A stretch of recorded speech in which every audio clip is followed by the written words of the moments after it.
Kami juga akan mengatakan bahwa kamu sampai di sini saja. Nah, ini harus ada komitmen moral, karena yang mengantar Ananda di sini menjadi kapten finisi adalah orang-orang berani. Kalau pernah dibocorin prestasi Bapak apa sih? Akan saya amanah istiqomah sebagaimana ikhlasnya Anda mendoakan saya pada saat itu. Assalamualaikum warahmatullahi wabarakatuh. Izin berdiri Pak, biar di Saya sudah dikatakan. Baik, nama saya Andi Suardafa. Daerah saya sama dengan Ratu tadi. Dari kota ini 130 kilo Pak. Bulukumba. Saya menarik ini, tertarik ini Pak Anies. Kalau orang Bugis itu ada matanya Pak, segala gelombang tetap berjalan terus bergantung. Artinya apa? Tidak mungkin sungguh berhasil. Oleh karena itu, saya harapkan bahwa apa yang terjadi Pak Anies itu luar biasa. Saya harapkan bahwa terus bukan Jakarta, tapi seluruh Indonesia Pak. Itu harapan kami. Karena kalau sudah seperti itu, hanya Jakarta menikmati. Bahkan kalau saya seluruh rakyat Indonesia menikmati itu yang pertama. Yang kedua, tadi bahasanya doanya dari adinda saya Pak Kafrawi, bahwa bagaimana Pak Anies kita ada Garuda di depannya yang lebih luas lagi kalau saya kira seluruh rakyat Indonesia termasuk Makassar ini sangat mendukung Bapak. Yang ketiga adalah kerasnya Pak Anies bukan hanya di sisi kepemimpinan, tapi kalau saya ekonomi, kemudian sosial budaya, termasuk kepemimpinan. Oleh karena itu, kami selaku keluarga masyarakat Sulawesi Selatan, khususnya Kota Makassar ini, sangat mengapresiasi bahwa apa yang dialami di Jakarta begitu berhasil. Harapan kami adalah tujuh seluruh rakyat Indonesia termasuk ekonomi dan cara memilih pemimpin yang bagus. Oleh karena itu, saya harapkan Pak Anies harus memberi apresiasi terhadap teman-teman di warga Makassar ini. Yang terakhir Pak, tentang apa tadi ini? Lupa saya. ya, oke. Tiga Pak ya. Lebih banyak. Yang satu masalah. Oke. Ini saya lihat pas temanya di YouTube tadi, bahwa tanah yang ada di Indonesia ini dikuasai oleh 80% oleh asing. Kira-kira ke depan Pak, bagaimana langkah-langkah ini kalau Bapak yang mana akan menjadi orang sangat? Silakan Pak. Assalamualaikum warahmatullahi wabarakatuh. Baik, silakan Pak yang di belakang. Baik, panitia di sana. Atau saya dulu yang kedua. Ya, biar teratur Pak, saya serahkan dari sini. Biar lebih teratur. Jadi tidak bola-balik panitianya. Izin yang pakai baju batik merah. Langsung Pak. Bismillahirrahmanirrahim. Innahum min Sulaiman min Saifuddin wa innahum bismillahirrahmanirrahim. Saya warga dari Bontuala, Kecamatan Balangka Goa, pindahan dari Kota Makassar. Dan saya mendampingi anak saya di Februari. Anak saya di Februari ini semenjak saya pergi ke Amerika tahun 87 belajar di Bloomington, Indiana University. Saya telepon setiap 1 bulan. Dia tidak bisa bicara apa-apa. Tetapi baru setelah Bapak jadi gubernur, saya melihat ada sarana dan wahana untuk belajar di Februari, berjalan kaki, pedestrian. Saya berpikir alangkah indahnya kalau di Makassar, Kota Makassar harus mengikuti cara yang tersebut.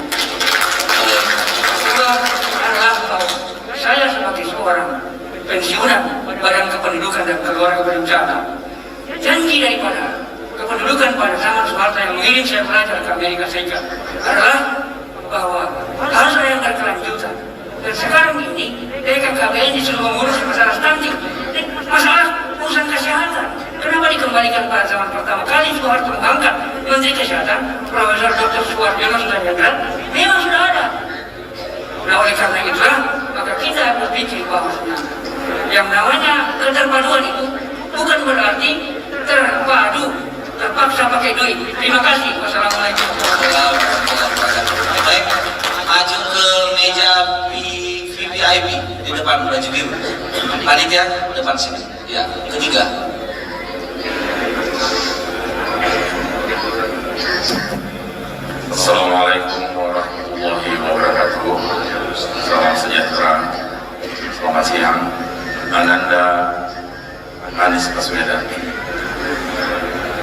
ada kami bangga, terharu, dan masih ingat mungkin pada waktu kita sama-sama mengantar Jokowi, Pak JK di VIP room bandara Terminal 2 Cengkareng waktu itu, kalau nggak salah.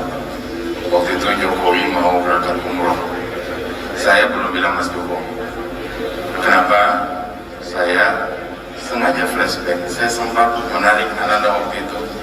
Nah, takdirmu juga akan mengikuti dia. Takdirmu akan menjadi presiden Indonesia next.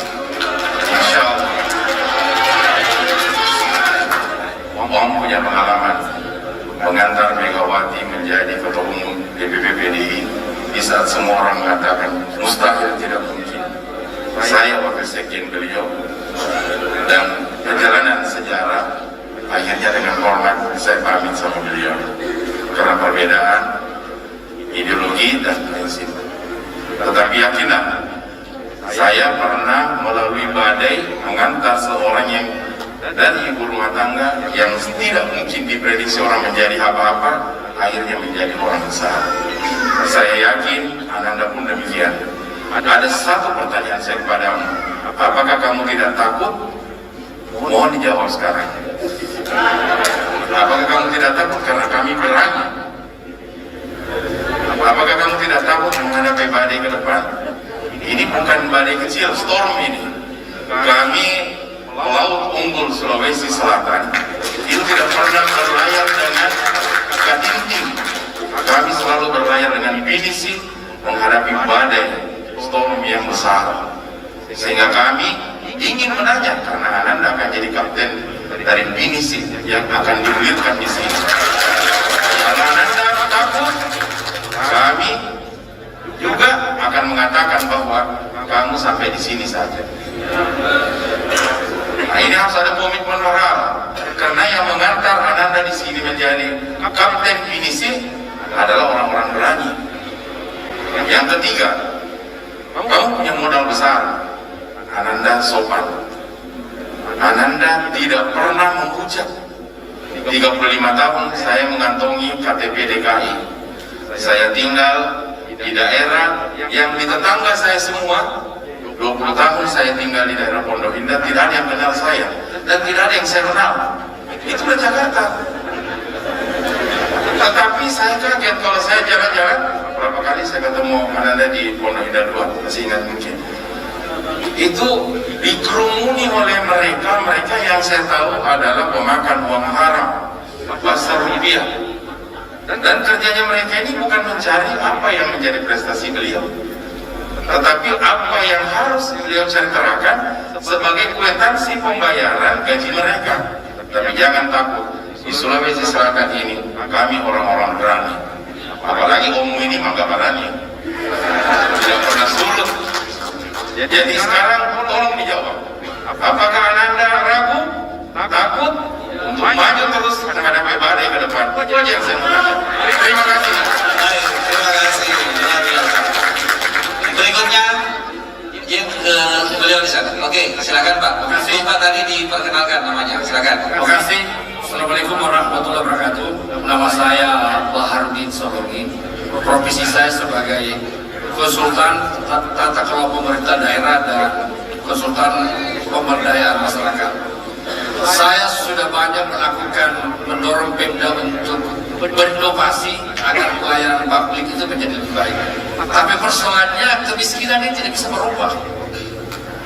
Tidak bisa berubah karena rupanya di Republik ini ada oligarki yang mencengkeram kekuasaan sehingga penguasa lain tidak bisa berbuat banyak terhadap masyarakat, terutama kepada masyarakat kecil.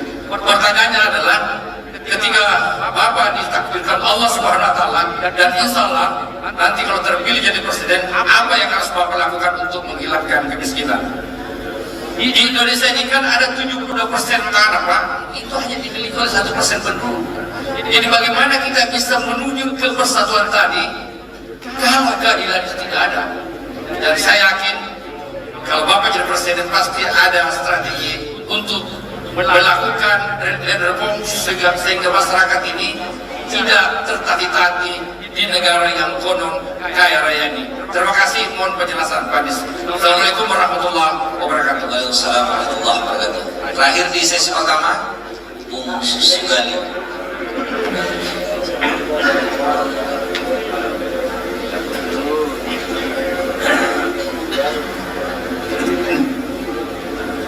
Izin Ketua, saya Sugali dari Komunitas Sanggar Rakyat. Singkat saja, ingin mempertajam terkait dengan ibu kota. Ini kan horor betul sesungguhnya. Ketika dianggap Jakarta mau banjir, ibu kota mau dipindahkan. Opini Bapak dong terkait dengan perpindahan ibu kota itu seperti apa? Karena sampai-sampai Joe Biden setelah terpilih jadi presiden Amerika juga mengungkapkan hal yang serupa. Jakarta katanya mau banjir. Atau karena Pak Anies yang jadi gubernur sehingga buru-buru ibu kota dipindahkan. Butuh opini agar kita tidak sesat. Selanjutnya leadership versus buzzer. Kami begitu bangun pagi, buka medsos, buka WhatsApp, Bapak seolah-olah tidak punya prestasi. Tolong dong dibocorin prestasi Bapak apa sih? Karena kami sudah tidak bisa membedakan mana berita benar, mana berita bohong, mana berita hoax. Karena kebetulan Bapak ada di sini, tolong disampaikan kepada kami.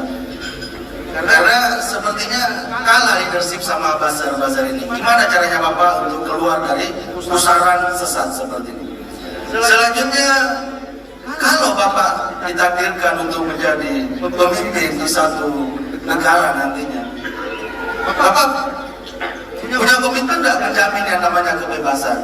Karena konstitusi kita itu jelas kebebasan dijamin. Sekarang Pak, head speed, sedikit kita ditangkap.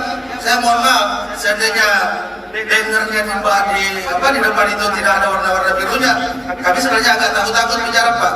Nanti kita keluar tiba-tiba diambil karena head speed. Untuk karena bannernya ada warna biru, saya rasa ini salah satu kawan kita yang dekat dengan kekuasaan. Jadi tidak apa-apa lah.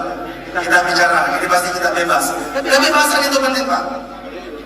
Apa yang kami butuh komitmen Bapak untuk menjamin kebebasan itu. Karena itulah dasar negara kita sampai hari ini. Yang paling terakhir, 3 presiden kita itu tidak pernah selesai masa tugasnya karena tidak ada O-nya. Ibu Abdurrahman Wahid, Megawati, tidak ada O-nya. Tapi semua presiden yang ada O-nya itu selesai, malah ada yang sampai 32 tahun. Jadi kalau bisa kita panggil apa Anies Baswedan, Anies Baswedan. Dan gitu. Ini fakta Pak. Gimana Bapak melihat itu? Ini adalah sebuah mistik. Tapi dalam beberapa diskusi orang-orang Jawa juga mengatakan bahwa kalau tiada O-nya agak susah. Opininya Bapak terkait dengan itu. Itu saja yang kami sampaikan dari Komunitas Sanggar Rakyat. Terima kasih. Assalamualaikum warahmatullahi wabarakatuh. Waalaikumsalam warahmatullahi wabarakatuh. Baik Ibu sekalian, atas permintaan Bapak Anies Baswedan, kita cukupkan di satu sesi. Jadi usul saya daripada 2 sesi tambah aja. Langsung saja tambah supaya dijawab tanya langsung. Kalau Ya, 1-2 tambahan silakan. tambahan 1-2. Baik, 1. Belakang Pak. Oh ya, yang di belakang. Jadi 1-2. Langsung Pak, silakan. Ada Bapak di belakang sini Pak. Itu di belakang Pak.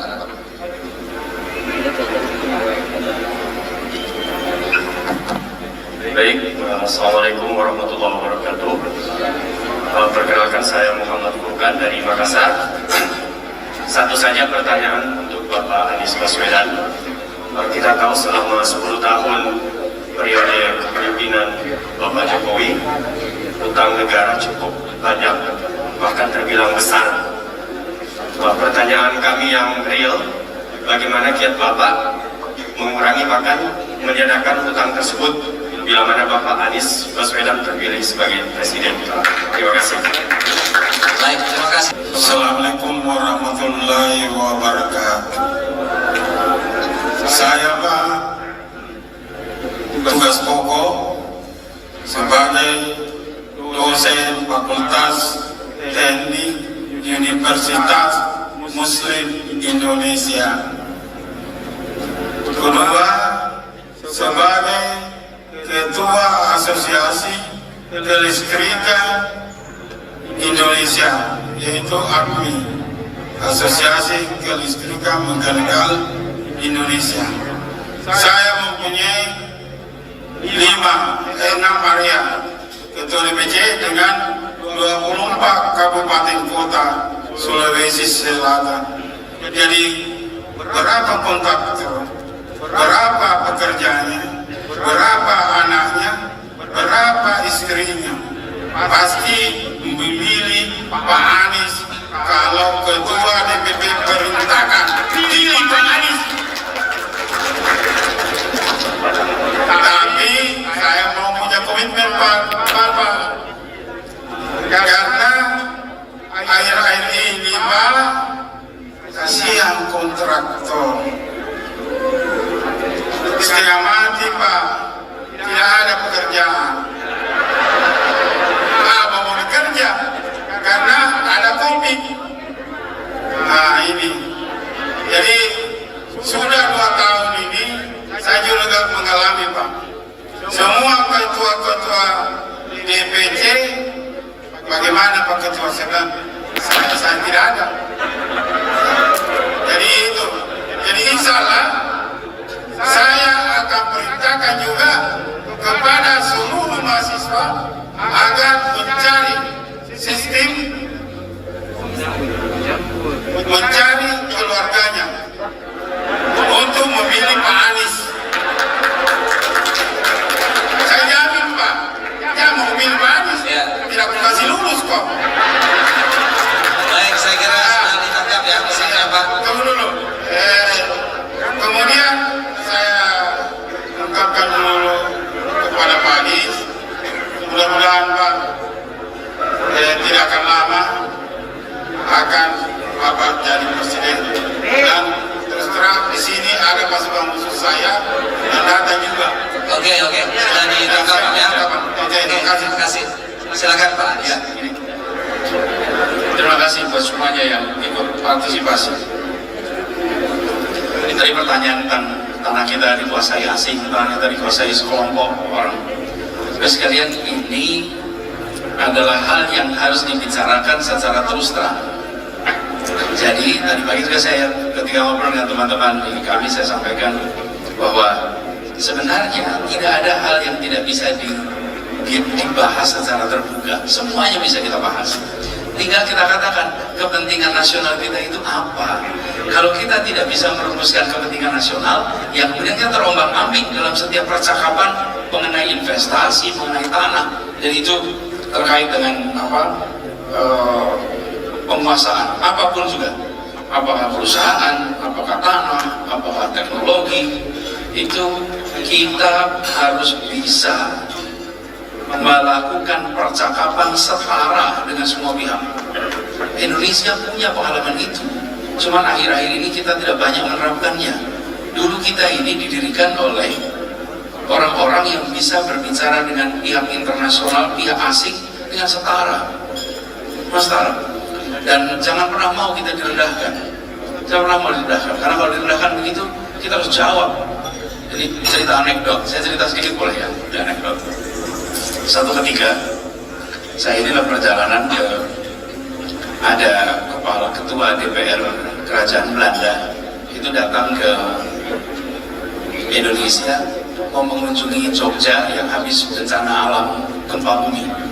Ada gempa bumi tahun 2006 atau 2007 waktu itu, 2006. Lalu mereka melakukan pembangunan. Jadi ketua DPR-nya datang ke Jogja. Dalam perjalanan pulang dia berhenti di Cengkareng, lalu ingin bertemu. Jadi saya dikontak oleh Duta Besar Belanda. Pak Gubernur, ini Pak Gubernur Anies, ada ketua DPRD, DPR Belanda ingin berbicara. Oke, jadi saya dijemput oleh Duta Besar, perjalanan ke Cengkareng. Dalam perjalanan ke Cengkareng itu di mobilnya kita melewati jalan tol yang sedang dibangun kanan kirinya. Ini Bang Khairul ingat ya, dulu jalan tol ke Cengkareng itu kan di tengah, terus kanan kirinya lagi dibangun jalan tol yang layang gitu, sedang bangunan. Lalu dia mengatakan, Pak Anies, ini dibangun ini bagus, mudah-mudahan kalau banjir tidak ada masalah kalau ke tol ke bandara. Kalau dia komentar begini, cuman sayang ya, pekerja-pekerjanya di sini tuh hanya dibayar Rp50.000 per hari.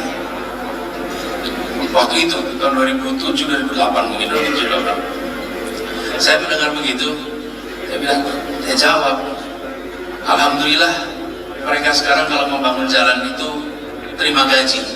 Dulu ketika Dendels membangun jalan di Jawa, kalau tidak ada satu pun orang yang dibayar oleh Dendels. Dan wajah dia tuh merah padam. Jangan pernah menyinggung Republik ini, karena bangsa ini akan bisa menjawab setara dengan Anda. Bisa. Jadi saya bilang ini zaman Dendels bangun, tidak ada yang dibayar di tempat ini. Wajah dia tuh merah padam dan harus sadar bahwa Anda lah kolonial power yang di tempat ini. Anda lah yang mengeksploitasi kita. Jangan ajari kita soal ketidakadilan. Justru kita yang melawan Anda karena kita ingin menghadirkan keadilan di tempat ini. Jadi habis itu memang suasananya agak kecut Pak. Iya, tapi biarlah agak kecut karena saya hadir bukan untuk membahagiakan. Saya hadir untuk menyatakan apa yang menjadi pandangan kita dan apa yang ingin kita kerjakan di Republik ini. Nah itu juga kaitan dengan terakhir tuh. Tadi bertanya kemiskinan. Kita ini harus membuat agar UMP ini dibagi setara. Di Jakarta kemarin ramai soal UMP, upah minimum provinsi. Bayangkan rumus yang baru itu yang dibuat oleh Kementerian Tenaga Kerja, itu kenaikan UMP di Jakarta hanya 0,8%, di bawah inflasi. Siapapun yang berusaha pasti tahu persis kenaikan upah buruh itu harus lebih tinggi daripada inflasi. Ini diberikan di bawahnya. Jadi kemudian saya ambil langkah bahwa upahnya harus lebih tinggi dari inflasi, walaupun itu berbeda dengan apa yang disusun oleh peraturan pemerintah PP. Tapi kita menggunakan dasar hukum, ada dasar hukumnya Undang-Undang Kekhususan DKI Jakarta, Undang-Undang Nomor 29 tahun 2007. Jadi Pak, dari soal kemiskinan kita harus berpihak. Bila pemerintah menyerahkan urusan kemiskinan itu kepada rakyat, akan pernah selesai. Kita harus ambil sikap, dan ambil sikap itu artinya harus menjelaskan, harus berhadapan. Tapi saya ingatkan pada teman-teman pengusaha, coba ingat 40 tahun yang lalu Anda di mana? 30 tahun lalu Anda di mana? Republik ini sudah memberikan begitu banyak pada Anda. Sekarang giliran Anda untuk berbagi dengan orang-orang yang bekerja untuk Anda. Dan disitulah letak tanggung jawab sosial kita. Tidak bisa kita ini hanya hari ini Anda bekerja, saya pengusaha. Tidak. Dulunya kita bukan siapa-siapa. Karena dikasih izin, karena dikasih lisensi, karena dikasih kemudahan, naik kelas tuh. Jangan lupa untuk berbagi dengan yang lainnya. Jadi kita ingin dorong itu, dan kesetaraan ini, Pak tadi yang bicara difabel, ini buat semua tempat. Kalau ada 4 unsur di masyarakat diperhatikan, maka yang lainnya aman. Siapa 4 itu? 1, penyandang disabilitas. 2, lansia. 3, ibu hamil. 4, anak-anak. Bila 4 komponen ini diamankan, yang lainnya aman. Tapi bila kita tidak memikirkan 4 ini, maka mereka akan selalu kalah, mereka akan selalu tertinggal. Di Jakarta, sejak kami bertugas, setiap rekrutmen 3% yang diterima harus penyandang disabilitas. Semua karyawan di Jakarta 3% harus penyandang disabilitas. Karena kita ingin ada kesetaraan kesempatan. Kemudian, soal ibu kota itu sudah menjadi, saya bertugas sebagai gubernur disumpah untuk melaksanakan undang-undang. Jadi keputusannya sudah dibuat. Karena itu kalau warga boleh berpandangan, kalau saya menjadi undang-undang maka harus dilaksanakan undang-undang pemindahan ibu kota. Jadi saya tidak mau komentar soal ibu kota, tapi saya ingin pastikan Jakarta akan tetap menjadi kota pusat perekonomian, dan Jakarta akan terus menjadi simpulnya Indonesia. Jakarta itu sudah jalan 500 tahun seperti Makassar. Berapa usia kota Makassar ini? 600 tahun, 700 tahun. Jadi, apakah ibu kota Sulawesi Selatan tetap di Makassar, tempat lain? Kota ini tetap menjadi sentral kegiatan kebudayaan, kegiatan perekonomian, kegiatan kesehatan tetap. Walaupun kegiatan pemerintahannya geser. Jakarta juga begitu. Dan itu sebabnya kami, ini stadion tadi dibangunnya di Jakarta Utara. Kenapa di Jakarta Utara? Mau kirim pesan. Jakarta itu mulainya di utara, namanya Sunda Kelapa. Lalu Jakarta Utara penuh, masalah sosial banyak, masalah lingkungan banyak, turun ke bawah. Jakarta Pusat sekarang masalahnya banyak, padat, kotor, lalu pindah ke selatan. Kita ini kalau ada masalah bukan yang diselesaikan, ditinggalkan. Jakarta Utara ditinggalkan ke selatan, Jakarta Selatan sudah mulai padat, sudah mulai penuh, pindahnya keluar Jakarta. Karena itu kita bangun stadion di Jakarta Utara. Ingin kirim pesan pada semua, mari kita kembalikan wilayah utara sebagai salah satu pusat perekonomian di Jakarta. Dan nanti ada dibangun juga ini bersama dengan Dewan Masjid Museum Rasulullah di Ancol. Itu menjadi satu dari dua museum di dunia. Yang satunya ada di Madinah, yang satunya ada di Jakarta. Dan itu kita bangkai nanti. Ini kami kerjakan sama-sama dengan Pak Yusuf Kala dan Pak Safruddin. Pak Safruddin itu mantan Wakapolri. Jadi ini kita kerjakan sama-sama. Doakan ini cepat selesai. Dan nanti menjadi tempat kita bisa ziarah sama-sama. Jadi itu. Lalu tentang komitmen kebebasan, tadi saya jawab terakhir komitmen kebebasan soal nama. Biarlah Allah punya rencana, sudah ditulis di Lauhul Mahfuz sana. Siapa yang kita ditugaskan untuk menjadi pemimpin, bagian kita menjalani amanah yang sekarang ada, kira-kira begitu. Dan saya ingin garis bawahi soal utang tadi, ya PR kita banyak. Saya mau komentar terlalu banyak dulu soal utang. Nanti kalau adanya sudah dibunyikan baru kita bicara.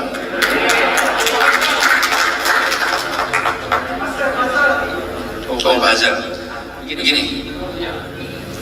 Soal kebebasan, saya ingin jawab kebebasan. Alhamdulillah sekarang sudah bertugas 4 tahun di Jakarta. Jadi kalau ada pertanyaan, apakah Anda akan menghargai kebebasan? Saya jawab, akannya dihilangkan. Saya sudah bertugas 4 tahun, lihatlah 4 tahun ini, menghargai kebebasan atau tidak? Kalau menghargai, tidak usah lagi dipertanyakan. Justru 4 tahun ini Jakarta selalu menjadi provinsi dengan indeks demokrasi tertinggi di Indonesia. 4 tahun berturut-turut. Indeks kebebasan paling tinggi. Jadi kami tidak pernah, dan saya tidak pernah nuntut siapapun yang dibawa. Karena kira-kira begini, jangankan Anies, Rasulullah itu dihina terus, difitnah terus. Ini pribadi. Jadi kalau sekarang dicaci, tidak apa-apa. Insya Allah ini pegangannya. Kalau dipuji jangan terbang, dicaci tidak tumbang. Itu pegangannya kira-kira. Jadi itu lagi masalah. Dan saya pun tidak pernah daftar jadi gubernur, jadi tidak pernah mengira. Kalau dulu saya datang ke Makassar, saya pasti tidak pernah membayangkan bahwa bertugas menjadi gubernur. Jadi saya melihat ini ditakdirkan. Jadi Om Hairul tadi ada pertanyaan tentang berani atau tidak. Saya selalu bilang ini, kalau ada masalah itu jangan mengadu pada Allah. Ya Allah, saya sedang punya masalah. Bukan, katakan pada masalah, saya punya Allah yang akan membantu menyelesaikan setiap masalah. Jangan dibalik. Ya Allah, saya punya masalah. Nah, akan pernah selesai masalah itu. Tapi katakan pada masalah, saya ada Allah dan Allah akan membantu menyelesaikan setiap masalah yang hadapi. Jadi tidak di tangan kita serahkan ini semua. Dan itu yang jadi pegangan. Sehingga tidak ada masalah besar, tidak ada masalah kecil, tidak ada masalah berat, tidak ada masalah ringan. Semuanya kita yakini insya Allah. Janji Allah, la yukallifullahu nafsan illa wus'aha. Itu janjinya Allah. Jadi tidak akan dibebankan tanggung jawab yang kita tidak akan mampu untuk mengembannya. Jadi bila itu dibebankan, maka insya Allah kita mampu. Insya Allah, biiznillah mampu. Jadi pegangan itu yang kita pegang sama-sama. Jadi harapannya kita ke depan ingin agar apa yang sudah dikerjakan, doakan nih Pak, saya 10 bulan lagi di Jakarta. Saya bulan Oktober. 10 Oktober tuntas. Kalau di Oktober tuntas, saya akan bisa lapor pada seluruh rakyat yang memilih dan seluruh orang yang mendoakan. Karena ini saya mungkin termasuk perkecualian. Saya menjadi gubernur itu tidak ada biaya rupiahnya, Pak. Semua tahu di sini. Ini kerja ribuan orang. Saya tidak pernah membayangkan akan jadi calon gubernur, tidak pernah membayangkan. Jadi ketika saya diamanati, saya ditugaskan, maka saya akan sampaikan kepada semua apa yang sudah dikerjakan ini amanat yang dititipkan. Saya boleh cerita sedikit. Saya kalau pergi kemana saja, Pak, selalu menemukan di airport, di restoran, di ruang pertemuan, orang yang mendatangi dan bilang begini, Pak Anies, saya doakan Anda setiap malam di tahun 2017 itu supaya terpilih jadi gubernur. Itu bukan sekali dua kali, di banyak tempat. Sehingga setiap kali saya bertemu saya katakan, doakan saya amanah istiqomah sebagaimana ikhlasnya Anda mendoakan saya pada saat itu. Karena saya tidak pernah menduga. Nah, ini juga yang jadi pegangan, bahwa selama menjalani tugas ini, pertanggungjawabannya itu pada Allah, sekaligus pada rakyat Jakarta dan semua yang bekerja membantu lewat doa.